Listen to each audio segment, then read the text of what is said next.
یہاں اتنے خاکے بن گئے اور تم کہتے ہو تہذیبوں کے ٹکراؤ. حضور تو آئے ہی تہذیبوں کے ٹکراؤ کے لیے ہیں. تہذیبیں نہیں، حضور آ گئے. ہم ان تہذیبوں پر تھوکتے بھی نہیں ہیں جن کو تم تہذیب کہتے ہو. جن کو اپنی ماں اور بہن کا پتہ نہیں ہے وہ کون سی تہذیب ہے؟ ہاں جی. جن کو خنزیر اور بکری کے فرق کا پتہ نہیں ہے وہ کون سی تہذیب ہے؟ بزدلو، جو دین کی ترجمانی نہیں ہوتی تو پھر ایسے لوگوں کو میدان میں لاؤ جو دین کی ترجمانی کر سکے.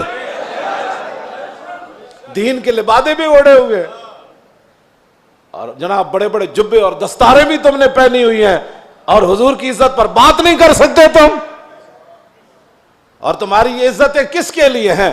سنو، یہ سارے بہت سارے لوگوں کے مرید ہوتے ہیں اور میرے بارے میں پھر کہتے ہیں آپ نے ہمارے پیر کے بارے میں. میں تو پیر فقیر کے بارے میں بات کرتا ہی نہیں ہوں. داتا صاحب کتنے بڑے پیر ہیں. داتا صاحب نے پتہ کیا لکھا؟ ولی کی ساری زندگی نبی کے ایک سانس کے برابر نہیں ہے.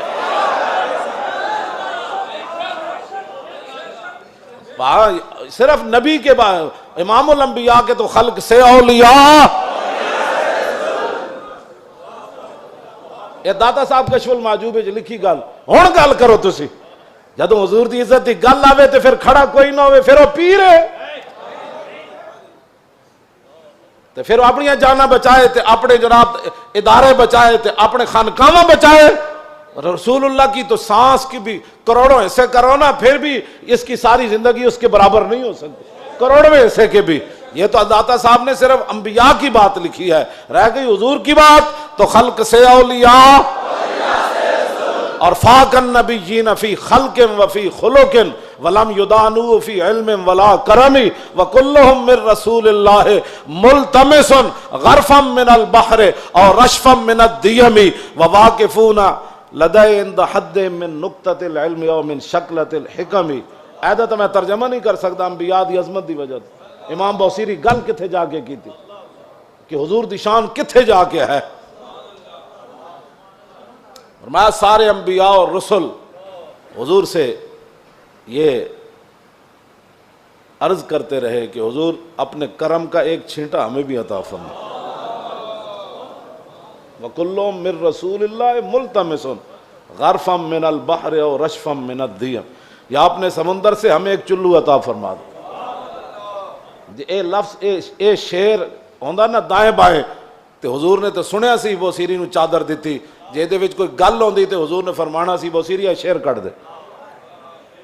تمہیں مقام رسول کا پتہ ہی نہیں ہے. باتیں لوگوں کو اگر مگر کی کرتے ہو. اگر مگر سے ناموس رسالت پر پیرا تھوڑا ہونا ہے. اگر مگر سے پیرا نہیں ہونا. پیرا رسول اللہ کی عزت کا ایسے ہی ہونا ہے جیسے صدیق اکبر نے پیرا دیا، جیسے فاروق اعظم نے پیرا دیا. باقی رہ گیا حضور کا جلال. تو وہ میں آپ کو پڑھ کے سنا دیتا ہوں کہ حضور کا جلال کیا تھا. مولا علی راوی ہیں اس کے. اب مولا علی کیا کہتے ہیں، غزوہ خندق کے موقع پر جب رسول اللہ پہرا دے رہے تھے ہمارے ساتھ کھڑے ہو کر، 25,000 کا لشکر خندق کے کنارے کھڑا ہے اور وہ یہ چاہتے ہیں کہ عمر بن عبد ود کی طرح ہم اپنے گھوڑے دوڑا کر خندق کو عبور کریں اور مدینہ پاک پر حملہ آور ہو جائیں، حضور پر حملہ آور. حضور خود پھر تلوار پکڑ کے کھڑے ہو گئے. اور جب رسول اللہ بھی کھڑے تھے وہاں تو سورج غروب ہو گیا. حضور کی ظہر کی نماز بھی قضا ہو گئی. جب عصر کی نماز قضا ہو گئی تو محبوب، یہ بھی حضور کی رحمت للعالمین بھی ہے، یہ بھی خلق عظیم ہے. تم نے کون سا خلق عظیم کی مثالیں دیتے ہو؟ مائی کوڑا پھینکتی تھی اور تم یہ باتیں لوگوں کو سکھاتے ہو فلاں کو معاف کر دیا. وہ حضور کا اپنا حق تھا معاف کیا. امتی کو حق نہیں بنتا کہ وہ حضور کی طرف سے خود منصف بن کے لوگوں کو معاف کرتا رہے. یہ قیامت کو فیصلے ہوں گے کہ رسول اللہ نے کس کو معاف کیا اور کس کو معاف نہیں فرمایا. ہم کون ہوتے ہیں حضور کے حق معاف کرنے والے؟ اب جب سورج غروب ہو گیا تو ذرا سنیں حضور کا دعائے جلال کیا تھی. یہ میں اس لیے سامنے پڑھ رہا ہوں تاکہ لوگوں کو پتہ چلے کہ بھائی جو ہم باتیں کرتے ہیں نا وہ غیرت والی باتیں لوگوں کو ہضم کیوں نہیں ہوتی. وہ چاہتے ہیں کہ فرانس حضور کے خاکے بھی بنائے اور ہم مذمت کر کے فارغ ہو جائیں، اور ان کے اندر اتنی غیرت ہو کہ ان کے صدر کے خلاف بات ہو تو وہ اپنا سفیر واپس بلا لیں. عالم تسا کی حضور دا کلمہ پڑھیا او 55 ملک ہو یا 56 ملک ہو، ایدا ایک جواب دیو تسا رسول اللہ دا کی کلمہ پڑھیا؟ صرف انہیں اتنی گل کی تھی یہ صدر دا دماغ خراب ہے، یہ صدر دا دماغ خراب ہے۔ اردگان اے گل کی تھی، انہوں نے غیرت آئی، انہوں نے اپنا سفیر بلا لیا تے رسول اللہ تے گھر دے بھی انہوں نے خاکے بنائے۔ تساں کی غیرت کی تھی؟ اور جڑے غیرت دا سی سبق دیندے ہاں، تسی فرانس دے خلاف مسیطہ تے حملے کرنے ہو، علماء دے تسی جلوس بند کیتے، نہیں جی اجازت نہیں ہے، حالات نہیں ٹھیک۔ اور کیڑے حالات اسی بنائے؟ تساں بنائے حالات خراب، تساں یہود و نصارہ دی ایجنٹی کیتی، تساں چوڑی بار بھیجی، اور تساں چوڑی بار بھیجی، اور پھر تم نے اس پر فخر بھی کیا، تم نے اس پر فخر بھی کیا۔ ہمیں حضور کی غلامی پر بھی فخر ہے، اور ممتاز قادری کے عمل پر بھی فخر ہے، غازی ظہیر کے عمل پر بھی فخر ہے، اور غازی عبداللہ کے عمل پر بھی فخر ہے کہ اس نے گستاخ کو پکڑ کر ایسے گردن کاٹ دی، اس پر بھی ہمیں فخر ہے۔ اور فرانس کے اندر جو کچھ مسلمان اپنی بساط کے مطابق گستاخان کے خلاف کر رہے ہیں، ہمیں اس پر بھی فخر ہے، ہمیں اس پر بھی فخر ہے، ہمیں اس پر فخر ہے، ہم ان کے ساتھ ہیں۔ تم گستاخ کو چھوڑ کر کہتے ایک چھوٹے سے گروہ تھا اور ہم نے اس کو اندر کر دیا اور چوڑی کو چھوڑ دیا، تم نے اس پر فخر ہے، اور اس فخر پر قائم رہنا، دنیا میں بھی قائم رہنا ہے تم نے، اور قبر میں بھی قائم رہنا ہے، کل حشر میں بھی تم نے اس پر قائم رہنا ہے۔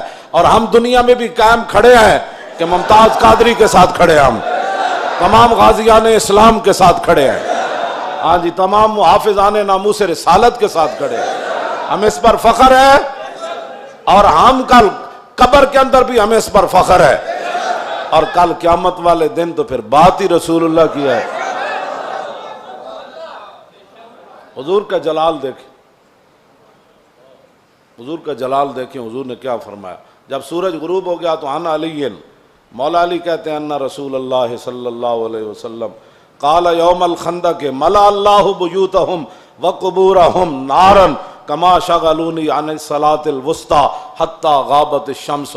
مولا علی فرماتے ہیں جب سورج بالکل قریب جا پہنچا اور غروب ہونے کے جب قریب ہوا تو حضور نے اس وقت کیا فرمایا؟